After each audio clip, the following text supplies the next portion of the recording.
quick view here. I pasted on 4 pieces of cut-out white drawing paper in the left, center, and right around the sides of the figures, which actually works really well for bringing the figures into the foreground.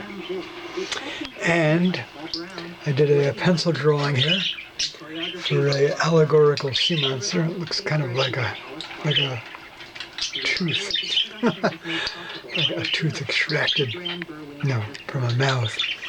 And I'm going to be going over with ink and maybe some wash and watercolor in sections similar to what I did with the, like this allegorical sea monster, for example, in Under the Wings 76, of the 2 teenage Russian anti-Nazi partisans who were executed by the Nazis. All right, to be continued. This is Saturday, February 25th, 2023.